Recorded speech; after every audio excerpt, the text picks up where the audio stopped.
잘하셨습니다. 예.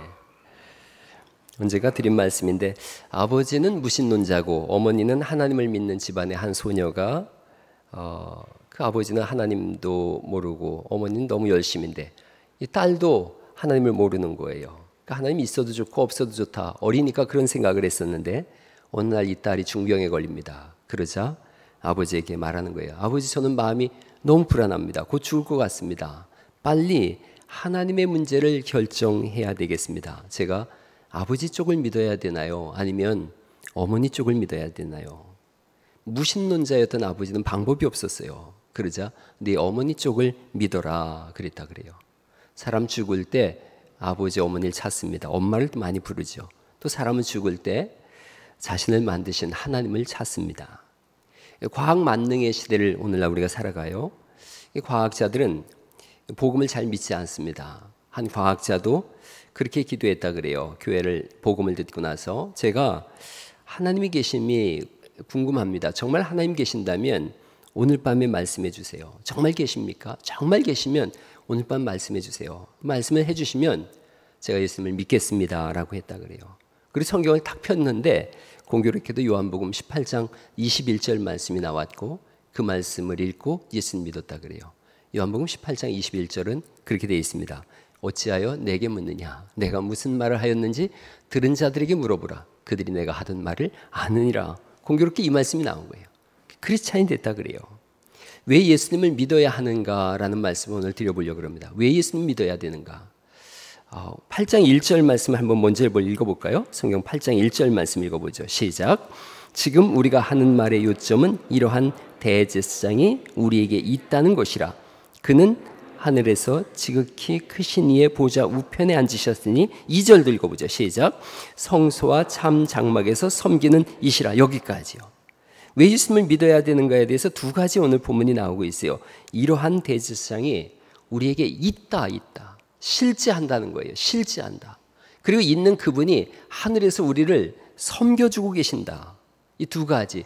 예수님이 실제하고 있고 그 하나님께서 우리를 섬겨주고 계신다.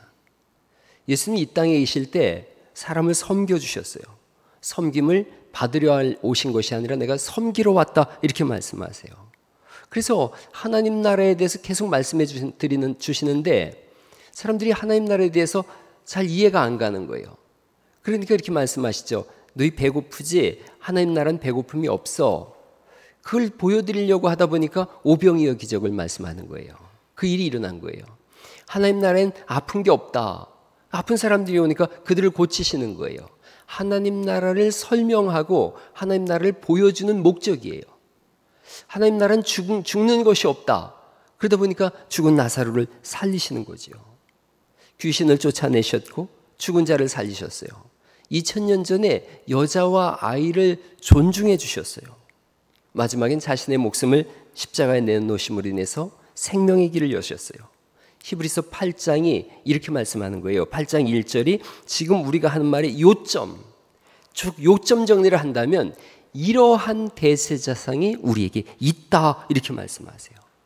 이분은 허상이 아니라는 거예요. 소설이 아니고 만들어진 얘기가 아니라 정말로 하나님께서 이 땅에 오셔서 33년의 생애를 사시고 우리를 위하여 죽으시고 구원의 길을 여셨는데 그분은 실제하는 분이시고 거기서 멈추질 않고 하늘에서 우리를 지금도 섬겨주고 계신다. 이러한 대제사장이 우리에게 있다라고 말씀하고 있습니다. 이 편지를 받는 히브리서를 받는 1차적인 독자는 예수님 당시 사람들이죠. 2000년 전 사람들이에요. 예수님을 믿음으로 인해서 생사가 오가는 사람들이에요. 외적으로는 로마의 박해가 있었어요. 예수님 믿는다고 하면 잡아 죽이던 시대입니다. 죽느냐 사느냐 하는 기로에 놓여 있었고 내적으로는 동족들의 박해가 있었어요. 특별히 유대인들의 박해가 있었는데 같은 유대교인들이었거든요. 이들이 얘기하는 거예요. 너희는 예수 믿는다고 하면서 성전도 없고 제사장도 없고 제사도 없는 자들이다. 이렇게 비판하는 거예요. 고통과 박해 속에 있는 이들에게 성경이 말씀하십니다. 우리에게 대제사장이 있다. 이거 잠깐 껐다 켜요. 방송실 프로젝트 잠깐 껐다 켜요. 우리에게 대제사장이 있다. 이분은 하늘 보좌에 앉으신 분이시다. 하늘 보좌에 앉으신 분이 있다. 2절을 다시 보실까요? 성소와 참 장막에서 섬기는 이시라. 참 장막에서 섬긴다는 것은 이 땅에 있는 성소가 거짓이 아니라, 거짓이란 얘기가 아니라 하늘에 있는 성소가 참 장막이라는 것은 이 땅에 있는 성소는 모형이고 그림자다, 이런 개념이에요. 이 땅에 있는 성소, 그들이 섬기던 성소와 지성소, 또 하나님을 만나던 법궤, 이런 것들은 그림자였고 진짜 삶이 있는데 하늘에 있는 것이다. 오늘 그걸 말씀하고 있어요. 고통과 박해 속에서 이들에게 성경이 말씀하고 있는 거예요. 대제사장이 있고 하늘 보좌에 앉으신 분이시고 그분이 지금 너희를 돕고 있다. 위기 상황 속에서 이들은 다급하거든요. 예수님을 믿어야 되나? 내가 정말 예수님 믿으면 영원한 하나님 나라에 갈 수 있는가? 만약에 내가 죽었는데 하나님 나라도 없고 영생도 없다면 내가 죽는 죽음이 개죽음인데 이거 얼마나 억울하겠어요. 이런 갈등 속에 있고 불안 속에 있을 때 성경이 단호하게 말씀하세요. 이러한 대제사장이 실제로 있다. 그분이 지금 우리를 도와주고 있다. 이 말씀을 읽고 2000년 전의 사람들은 담대하게 순교의 길을 걸어갔어요. 여러분, 1세기 때 가장 유대인들 사람들 중에서 출중했던 인물이 사도 바울이죠. 예수님을 만났어요. 그러자 이가 자기 앞에 놓여있던 모든 세상의 명예와 영광과 권력과 재산과 이런 모든 것들을 포기하고 천막을 만드는 일을 하면서 복음을 전했어요. 옥에 갇혀 있어요. 이 앞길이 전도양양했던 이 사람이 오히려 옥에 갇혀 있어요. 죽음이 시시각각으로 몰려오는 그때에 예수님을 믿으라고 외쳐요. 결국 목배임을 당하고 죽어요. 하늘 성소에서 자신을 향해 섬겨주고 있는 대제사장 예수님을 보았기 때문인 줄 믿습니다. 여러분, 예수님의 소원이 뭐며 저의 소원이 뭐고 여러분의 소원이 뭡니까? 우리 소원은 딱 하나예요. 자녀들을 향해 소원이 있다면 예수님 믿으라고 외치는 거예요. 예수님 믿으라, 예수님 믿으라. 하나님 나라를 사모해라. 신앙으로 살아라. 그게 우리 소원이에요. 제가 요즘 교회로 집으로다가 계속 손님들을 초대하고 있어요. 제가 전도하고 싶은 분들을 계속 초대하고 있는데 딱 온 서비스를 베풀고서 한 가지 요청해요. 예수님 믿으세요. 오늘 여러분에게도 강청하는 거예요. 예수님 믿으세요. 한경직 목사님이 죽기 전에 목사님들이 인사 갔어요. 인사 갔더니 그분이 마지막에 그 연로하신 분이 그런 얘기를 하는 거예요. 목사들 앉혀놓고 목사님들 예수님 잘 믿으세요. 이렇게 얘기하는 거예요. 아니 목사한테 예수님 잘 믿으라고 하다니. 그런데 이 말씀 들어야 돼요. 여러분 예수님 잘 믿으세요. 정말 예수님 제대로 잘 믿으세요. 사람들이 얘기해요. 예수님 믿는데요. 예수님 믿는데요. 우리가 사무엘상을 읽고 있는데 사무엘이 이스라엘 백성들한테 무엇이 믿는 건지를 세 가지로 알려줬어요. 뭐가 믿는 거냐? 첫째가 전심으로 돌아와라. 모든 마음을 다 쏟아놓는 게 믿는 거라는 거예요. 그리고 우상을 제거해라. 하나님만 섬겨라. 우상과 하나님을 겸하여 섬기지 마라. 양다리 걸치지 말라는 거예요. 하나님을 믿기로 했으면 하나님 한 분 앞에 생명을 걸어라. 그게 예수님 믿는다는 거예요. 예수님 믿는다고 하면서 반쪽 신앙생활을 하고 있다면 믿는 거 아니라는 거예요. 예배도 반쪽, 헌신도 반쪽, 성도의 삶도 반쪽. 그 칼릴 지브란이라고 하는 사람이 절반의 생이라고 하는 시를 썼어요. 이런 시예요. 절반만 사랑하는 사람을 사랑하지 말라. 절반만 친구인 사람과 벗하지 말라. 절반의 재능만 담긴 작품에 탐닉하지 말라. 절반의 인생을 살지 말고 절반의 죽음을 죽지 말라. 절반의 해답을 선택하지 말고 절반의 진리에 머물지 말라. 절반의 삶은 그대가 살지 않은 삶이고 절반의 삶은 도착했으나 결코 도착하지 못한 것이고 절반만 간 길은 어디에도 이르지 못하며 절반의 생각은 어떤 결과도 만들지 못한다. 거기다 제가 이렇게 줄을 쳐서 놓고서 글을 썼어요. 절반의 신앙은 미지근한 신앙이다. 절반의 신앙은 머뭇거리는 신앙이다. 절반의 신앙은 뒤집지 않은 전병이다. 절반의 신앙은 하나님 나라 가지 못한다. 전 여러분이 온전한 신앙으로 예수님 제대로 잘 믿기를 간절히 축원합니다. 세월이 금방 지나갑니다. 시편 90편 4절에 주의 목전에서 천년이 어제의 밤의 한순간 같다 그래요. 하는 순간 세월이 다 지나가는 거예요. 잠깐 자는 것 같다 그러고 아침에 돋는 풀과 같다. 그리고 그 다음에는 죽음이에요. 우리가 다음 주쯤 볼 텐데 히브리서 9장 27절이 한 번 죽는 것은 사람에게 정하신 일이요 그 후에는 심판이 있다라고 말씀하세요. 한 번 죽는 거 정해진 일이에요. 여러분 시간이 이렇게 우리 시한폭탄 품고 사는 것과 똑같아요. 찰칵 3초가 지났어요. 죽음이 3초 앞으로 다가온 거예요. 시간이 흐른다는 건 죽음이 계속 다가오고 있다는 거예요. 그리고 어느 순간인가 꽝 하고 시한폭탄이 터지듯이 우리는 죽음으로 끝날 거예요.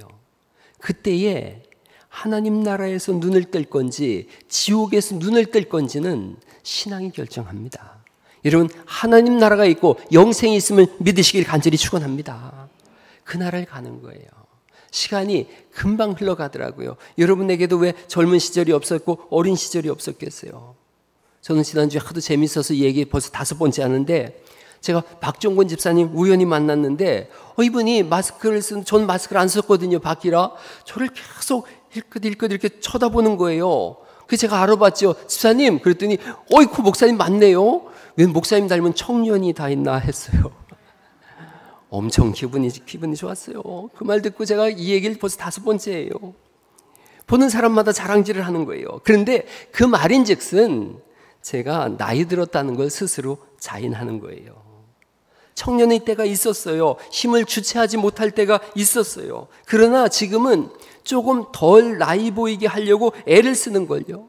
얼마 전엔 눈썹에 문썹도 했는데 불싸 짝짝으로 됐어요. 이걸 지우고 다시 해야 된다 했는데 너무 힘들어서 그냥 짝짝으로 살겠다 그랬어요. 여러분 늙어가더라고요. 세월 가더라고요. 요즘 제가 20년 전에 우리 교회 제가 개척한 교회에서 섬기던 분들 영상을 디지털로 변환하는데 그때 20년 전에 여기 계신 분들 얼굴을 봤더니요. 여기 있는 청년들 얼굴인 거예요. 20년 전에 그렇게 멋있고 그렇게 곱고 아름다웠는데 지금도 여전히 현숙하고 아름답지만 어쨌든 인생의 흔적이 얼굴들에 들어있더라고요. 어느 순간 50이 되고 60이 넘었고요. 아픈 곳만 생기더라고요. 전도하기를 원하는 부부를 지지난주에 만났어요. 그래서 제가 식사를 대접했는데 젊을 때 교회를 나갔느냐 그랬더니 나갔었대요. 그러면서 이 친구가 이렇게 얘기를 하더라고요. 가장 재미있는 거는 목사가 안수한다고 이렇게 자꾸 대가리에 손 얹고 다니는데 자기 생각에 그러면 진짜 병이 낫느냐는 거예요. 그래서 제가 겉으로는 대답을 못하고 다들 깔깔거리고 있는데 속으로 대답했어요. 속으로 뭐라 그러냐면 형제가 젊어서 그래요. 나이 들고 아파봐요. 의지할 것이 세상이 없고 하나님께 있다는 걸 나이 들면 알게 됩니다. 그때 목사가 손 얹는 게 아니라 하나님이 우리 기도를 통해서 문제를 해결하시고 아픔을 회복시켜 주신다는 걸 알게 될 겁니다. 경험하게 될 겁니다. 할렐루야. 하나님이 하시는 거죠. 나이 들면 아는 거예요. 오늘 본문이 그걸 말씀하고 있어요. 대제사장 되신 예수님은 허구가 아니다. 소설책이 아니다. 이거 역사 그냥 읽고 끝내는 판타지가 아니다. 진짜 살아계신 분이세요. 실제하는 분이세요. 그래서 1절이 쓰여 있는 거예요. 이러한 대제사장이 우리에게 있다. 할렐루야. 우리에게 있는 거예요. 우리에게 있는 거예요. 본문의 사람들이 생각하고 있는 거예요. 결단해야 될 때가 됐어요. 어떻게 할까? 예수님 안 믿는다고 하고 살까? 예수님 믿는다고 하고 죽을까? 이 갈피 속에서 이 말씀을 읽었어요. 대제사장이 실제하고 있다. 그분은 땅에서 사람이 지은 성소에 있는 것이 아니라 하늘에 있는 진짜 성소에서 지금도 우리를 위하여 간구하고 계신다. 우리를 섬기고 있다. 이 말씀을 듣자 담대히 순교의 자리로 나아갔어요. 그래서 오늘 우리도 결단해야 되는 거예요. 이대로 절반의 신앙, 엉거주춤하는 신앙, 머뭇거리고 있는 신앙, 이 눈치 저 눈치 보는 신앙, 양다리 걸치고 살다가 불안한 가운데 이렇게 인생 훌쩍 가버리고 심판대 앞에 설 때 아이코 그때 내가 좀 제대로 할걸. 그때 내가 왜 엎어져가지고 넘어져가지고 일을 제대로 하지 못했나. 그때 왜 내가 이 눈치 저 눈치 보느라고 왜 하나님 일을 제대로 하지 못했나. 그때 내가 왜 세상에 바빠가지고 영원한 세상을 생각하지 못했나. 부자처럼 오늘 창고 하나 더 줘야 되겠다. 오늘 곡식 창고 하나 더 짓고 내 영혼아 내가 먹고 마시고 편하게 즐거워하고 잔치하자. 그러느라고 내 영혼의 때를 왜 준비하지 못했나. 이런 어리석음 한탄이 아니라 주님 앞에 섰을 때 주께서 잘했다 충성된 종아라고 하는 칭찬을 하늘로부터 받는 그런 삶이 되시기를 간절히 축원합니다. 전심으로 하나님을 따르는 거예요. 그럴 때 신비로운 하나님 나라를 체험합니다. 주를 위한 헌신과 감동 속에 하나님 나라를 들어서는 기쁨을 누리는 거죠. 성경은 하나님의 실제하심, 그리스도 예수님이 우리를 위하여 행하신 모든 일에 대해서 창세기부터 계시록까지 반복적으로 계속 쓰고 있어요. 북이스라엘의 가장 악한 왕이 아합 왕입니다. 아합 왕이 결혼을 했는데 이 장가를 잘 가야 되는데 그 부인이 이세벨이에요. 이세벨이라고 하는 여자는 시돈이라는 나라의 엣바알의 딸이에요. 엣바알이라는 건 바알 제사장의 딸이라는 거예요. 우상 섬기는 제사장의 딸과 이 아합이 결혼했어요. 그러니까 이 여자가 들어오면서 바알 우상을 사마리아 다 들어와 가지고 사마리아 땅에 바알과 아세라 이 제단을 세우는 거예요. 이 결혼이 되게 중요해요. 오늘 우리 지난주에 결혼한 우리 신랑 정주연 우리 신랑이 왔는데 거기는 장로님 사회된 것이 큰 기쁨인 줄 믿으시기 바랍니다. 그보다 이게 좋은 게 없어. 만약에 중 사유됐다 그래 봐봐. 그럼 어떻게 할 뻔했어요. 장로님 사회가 된 거예요. 장로님 사회가. 여기도 참 좋은 믿음의 가문들이 오늘 사유들이 이렇게 많이 왔는데 좋은 믿음의 가문이 된 거예요. 여긴 장가 잘못 들었어요. 그래서 바알 우상을 섬기는 거예요. 이 당시에 당시 이 선지자가 엘리야예요. 바알이 진짜 하나님인지 아니면 우리가 섬기는 여호와 하나님이 진짜 하나님인지 결투를 벌이자. 갈멜산 꼭대기에서 제단을 쌓고 누가 하늘에서 불을 내리는지 불 내리는 신이 진짜니까 한번 결투를 벌이자. 그랬더니요 바알과 아세라를 섬기는 제사장들 850명이 갈멜산에 모여들었어요. 모여들어가지고 이제 계속 외치는 거예요. 그 송아지 한 마리를 잡아놓고서 하늘에서 불을 내려달라고 바알 바알 바알 하면서 850명이 외치는 거예요. 바알이란 뜻이 주인이란 뜻도 있지만 똥파리란 뜻도 있어요. 똥파리. 그러니까 이 똥파리 외치면서 이리 외친 거예요. 하루가 한나절이 다 가도 안 되니까 막 칼로다가 몸을 거서 피를 막 흘리면서 바알 바알을 외치는 거예요. 끝내는 그 무슨 똥파리가 불을 내리겠어요. 아무 일도 안 일어나죠. 엘리야가 나섰어요. 그만해라. 내가 해볼게. 엘리야가 나서서 처음에 이렇게 외쳐요. 열왕기상 18장 21절에 있는 말씀인데 너희가 어느 때까지 둘 사이에서 머뭇머뭇하려느냐. 이스라엘 백성들한테 하는 얘기예요. 여호와가 만일 하나님이면 그를 따르고 바알이 만일 하나님이면 그를 따를지니라. 어찌 왜 중간에 서서 머뭇머뭇 이 눈치 저 눈치 보느냐. 송아지 2마리를 잡아놓고서 이가 송아지 1마리를 잡아놓고서 제단을 쌓습니다. 그리고 제단 옆에 또랑을 깊이 파라 그래요. 거기다가 물을 채우라 그럽니다. 물을 벗어 막 흘러내려요. 엘리야가 하나님 앞에 기도합니다. 내가 주의 종인 것과 내가 주의 말씀대로 이 모든 일을 행하는 것을 오늘 알게 하옵소서. 그리고 외쳐요. 여호와여 내게 응답하옵소서. 여호와여 내게 응답하옵소서. 기도하는 순간 하늘에서 불이 내려서 그 제단 위에 있던 소뿐 아니라 그 돌멩이와 물까지 다 바짝 말리고 태운 줄 믿으시기 바랍니다. 주님은 강력하게 말씀하는 거예요. 우리에게 묻는 거예요. 너희가 어느 때까지 머뭇머뭇하려느냐. 수없이 많은 증거들을 보이고 수없이 많은 믿음의 사람들을 통해서 지금도 말하고 있지 않느냐. 하나님은 실제하고 계시고 온 우주 만물을 지금도 붙잡고 계셔서 우리의 인생을 이끌어 가시는 분이시니 믿음으로 살라고 우리에게 요구하고 계신 줄 믿으시기 바랍니다. 그래서 오늘 결심하고 결단하는 거예요. 예수님만 따르는 삶을 살겠습니다.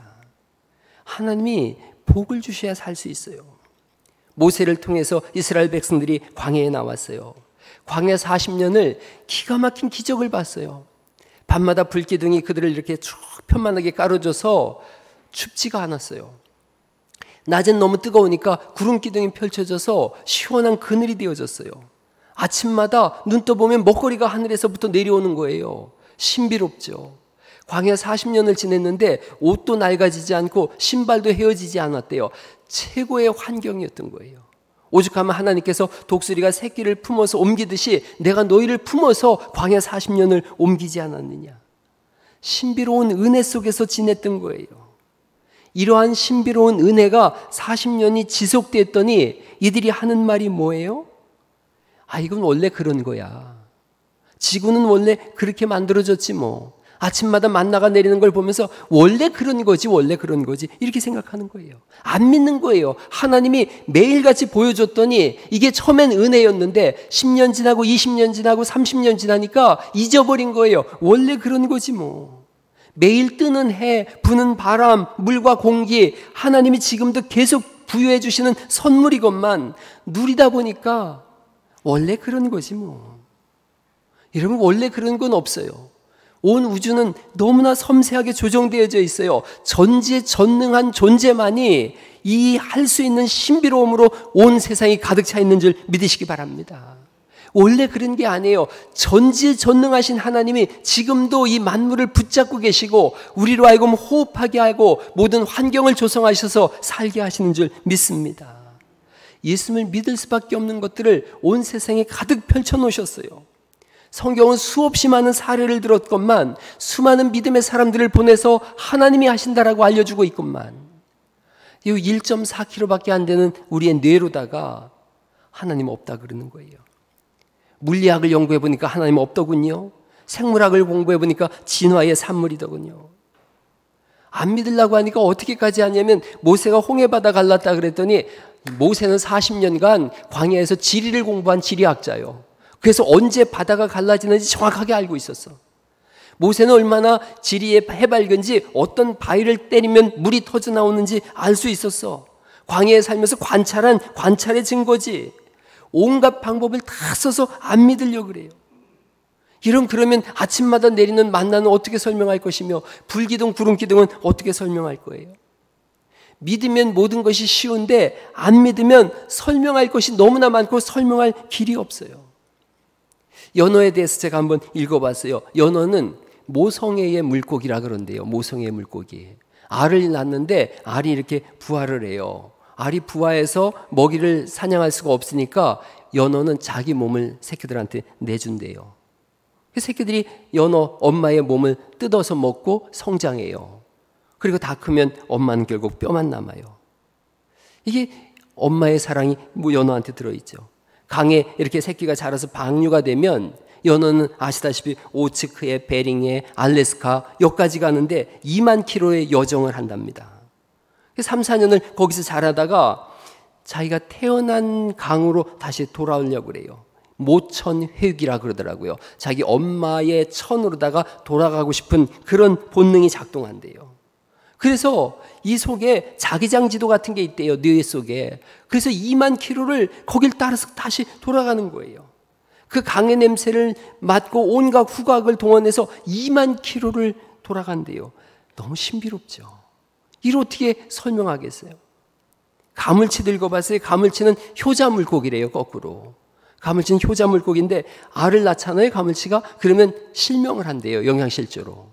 그러면요, 저 가물치 새끼들이 부화를 해서 엄마가 지금 실명한 걸 본능적으로 안대요. 날마다 한 마리씩 엄마 입으로 들어가서 스스로 먹이가 된대요. 가물치가 눈을 뜰 때쯤 되면 10%밖에 못 살아난대요. 너무 신비롭더라고요. 너무너무 신비로워요, 세상이. 전에 한번 그런 말씀 드렸잖아요. 어떤 바이러스는 거미 뇌로다 침투를 하면 거미가 집을 이렇게 둥그렇게 져야 되는데 뇌로 바이러스가 침투하면 X자로 집을 짓고 지가 X자 한가운데 딱 하니 거미가 있는데요. 그럼 새가 날라와서 그걸 먹는 거예요, 거미를. 그리고 거미 속에서 새 내장으로 들어간 바이러스는 그 새 속에서 번식을 해요. 새가 똥을 싸면 다시 내려와서 거미로 들어가고 또 개미한테도 들어가면 개미가 풀 위로 올라간대요. 풀 밑에 있던 개미가 풀 위로 올라가면 소가 뜯어먹어져요. 그럼 소 내장에서도 부화를 한대요. 번식을 한대요. 달팽이 속에 들어가면 달팽이는 돌멩이 밑에 살아야 되는데 돌멩이 위로 올라와서 새한테 나를 잡아먹으시오 하고 있는다는 거예요. 그래서 새 내장에서 거미를 잡아서 바이러스를 제거했더니 다시 동그랗게 집을 짓더래요. 이 모든 것들이 어찌 이게 진화라고 얘기할 수 있으며 어찌 우연이라고 얘기할 수 있겠어요? 차라리 전능하신 하나님 만드셨다. 이분이 전지전능하신 분이다. 이게 설명이 훨씬 쉽지요. 예수님에 대해서도 마찬가지예요. 실제로 이 땅에 오셨다. 역사적 사실이다. 우리를 완전하게 그리고 완벽하게 구원하신다. 지금도 하나님 나라를 만드시고 우리를 섬기고 계신다. 영혼의 닻이 되어 주셔서 우리를 안전하게 이끌어 가시는 줄 믿으시기 바랍니다. 예수님이 도와주셔야 살아요. 풍랑이는 바다에 베드로가 빠져들어갔을 때 예수님이 손을 내미셨어요. 전능자의 손이잖아요. 천지를 지으신 손이잖아요. 그 손을 잡았어요. 성경에 그 다음에 어떻게 써 있는지 모르지만 안 나와 있지만 그 다음에 다 알 수 있죠. 손을 잡고 아마 베드로는 풍랑이는 바다를 다시 걸어왔을 거예요. 처음에 그만큼 걸어갔으니까. 이거예요. 풍랑이는 바다에 우리 중에 빠져가는 분이 왜 없겠어요? 인생 살면서 풍랑 속에 사는 인생이 있어요. 전능자의 손을 잡을 때 살 수 있어요. 예배 후에 혹시 자살 생각하는 분 계세요? 오늘 이 시간에 예수님 손잡고 살아나는 은혜가 있기를 간절히 축원합니다. 아픔의 위기의 순간 예수님께 삶을 의탁하세요. 예수님께 모든 인생을 내거세요. 내 인생은 탄탄대로인데요. 행운의 삶을 살고 있는데요. 그 사람도 주님의 손을 잡아야 살 수 있어요. 젊으니까 내 맘대로 살겠다고 생각하고 있어요. 아니요. 내 맘대로 될 수 있는 게 하나도 없더라고요. 우리의 대제사장, 지금도 우리를 섬기고 계시는 예수님의 손을 잡을 때만 살 수 있음을 믿으시기 바랍니다. 여러분 공적인 예배에 다 참석하세요. 수요 예배도 참석하시고요. 새벽 예배 하도 안 나와서 6시 반으로 옮겼는데 오셔서 기도하세요. 시간을 정해놓고 따로 개인적으로 기도하시고 성경을 읽어보시고 찬송의 삶을 사세요. 윤정희 사모님이 하나님 땡큐라고 하는 책을 썼어요. 병원 원목인 남편 김상훈 목사님하고 아이를 11명 입양했어요. 작년에 올해 한 명 더 입양한다 그랬으니까 아마 12명 될 거예요. 그 중에 첫 딸이 하은이에요. 10대 시절에 미국에서 공부하다가 자기가 엄마한테 전화를 했대요. 엄마, 내가 이 스펙을 많이 쌓는 걸 원하세요? 아니, 나는 네가 스펙보다 하나님 뜻대로 살기를 원해. 그랬더니요. 제가 영어를 다 마쳤어요. 제가 10대 시절에 하나님 앞에 헌신하고 싶어요. 그러더니 와서요. 캄보디아 전기도 안 들어오는 가장 오지에 들어가서 거기 있는 아이들을 가르치고 아이들을 살리는 일을 하는 거예요. 4개월이 넘는 동안 그 일을 하다가 사진을 보내왔는데 그 딸 사진 다리에 말라리아 환자처럼 모기가 잔뜩 뜯어가지고 퉁퉁 부은 거예요. 그래서 엄마가 전화를 했어요. 들어와라. 그랬더니 아니에요. 아직 할 일 더 많아요. 잘 이겨낼 수 있도록 기도해 주세요. 아이가 입국했어요. 아이들을 더 잘 가르치고 싶다고 유아교육과에 진학을 했어요. 그러더니 1년이 지나자 또 휴학을 하고 탄자니아로 가는 거예요. 20대 초반은 하나님께 또 드리고 싶다고. 그렇게 살았어요. 여러분 이 부부가 입양한 아이들이 대부분 장애인이에요. 그런데 이 부부가 날마다 그 아이들을 붙잡고 기도하기 시작했어요. 안짱다리인 아이가 못 걷는다고 판정이 났는데 이 아이가 걷기 시작했어요. 지적 장애를 가진 요한이라고 하는 아들은 IQ가 67밖에 안 됐었는데 계속 기도했어요. 지금 IQ 137에 영재가 되어졌어요. 폐쇄성 모세기관지염으로 못 산다라고 하던 이 하선이는 완치되어져서 간호학과 지금 4학년에 재학 중이에요. 오늘도 살아계신 하나님을 신앙으로 입증해 나가는 구름같이 허다한 믿음의 증인들이 있음을 믿으시기 바랍니다. 절반의 신앙을 포기하시고 완전한 신앙으로 나아갈 때가 지금입니다. 여러분 구약의 가장 중요한 산을 들려면 신의 산을 들 수 있어요. 신의 산에 저 맨 밑에는 백성들이 있어요. 아무것도 모르는 백성들이 있어요. 그 위에는 천부장과 백부장이 있고 그 위에는 모세를 따르는 여호수아가 있고 맨 위에는 모세가 쉐키나라고 써놨는데 하나님의 임재란 뜻이에요. 하나님의 영광, 하나님의 임재 속에 모세가 있어요. 40일간 먹지도 않고 마시지도 않으면서 하나님의 영광 속에서 율법을 받는 모세가 있어요. 신약에 있어서 가장 중요한 산은 감람산입니다. 역시 맨 밑에는 백성들이 있어요. 군중들이 있어요. 아무것도 몰라요. 그 위엔 12제자가 있고 그 위에는 변화산에서처럼 베드로와 야고보와 요한이 하나님 나라를 보고 있고요. 맨 위에는 그리스도 예수님이 계시죠. 예수님께서 하나님의 영광 가운데 기도하고 있어요. 여러분, 성막을 우리가 쭉 보고 있는데 성막도 마찬가지예요. 맨 밑에는 성막 밖입니다. 성막 밖은 하나님 나라에 없는 사람들이에요. 그 문을 열고 들어가면 성막들이 있고 그 속에는 성수가 있고 가장 중요한 지성소, 하나님의 영광으로 가득한 지성소가 있어요. 여러분, 우리는 어디 있는가 하는 거예요.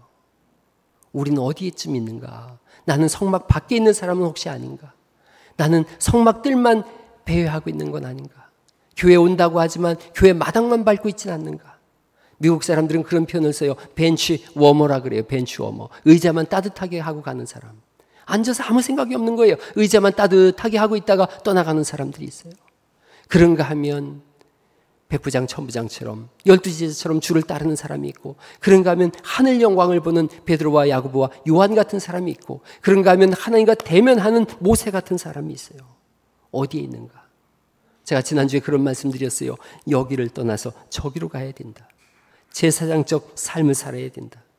내 기분과 내 감정대로 살기에는 세상이 너무나 짧고 여러분의 삶은 너무 소중해요. 날마다 하나님의 일을 감당하고 날마다 주님과 동행하는, 그리하여 쉐키나 하나님의 임재, 하나님의 영광 속에 사는 은혜가 있기를 간절히 축원합니다.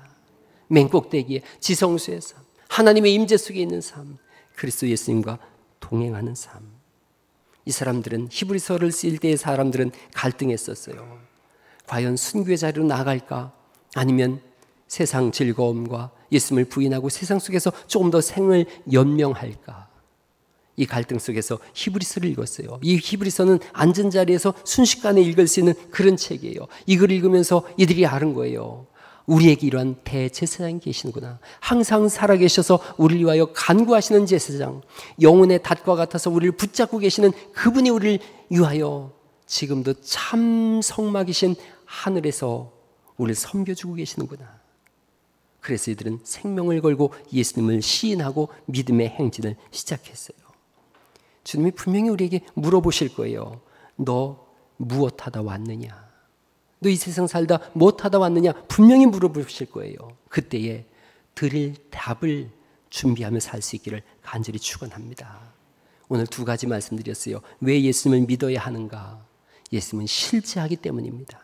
그분은 지금도 우리를 위하여 끊임없이 간구하시면서 섬겨주고 계시기 때문입니다.